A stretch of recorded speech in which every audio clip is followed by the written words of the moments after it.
In this lesson, we're going to review the rows formula, i.e. the plural version of the row formula. Now, the purpose of the rows formula is to count the number of rows which are selected within a range.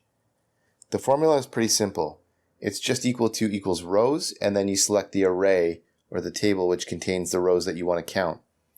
So if we look at our example starting in row 23, we can see that we've got the date, customer ID, sale location, product ID, and quantity associated with some sales data. If we want to count the number of rows associated with some specific data, we can do so using the rows formula. And I've summarized that information in cells I27 through J31.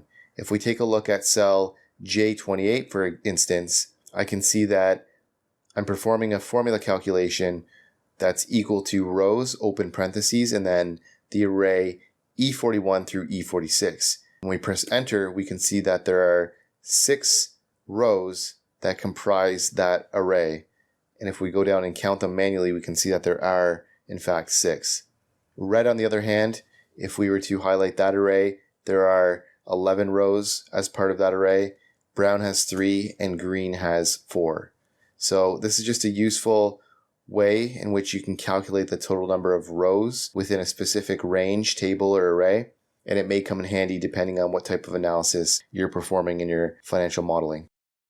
Hey guys, thanks for watching this lesson. I hope you enjoyed it. And if you did, I'd really appreciate a like and subscribe from you. And if you want to learn more about Microsoft Excel, check out these videos above. And don't forget to check out our website, commercecurve.com, where we have lots of in-depth finance and accounting courses available with full training workbooks.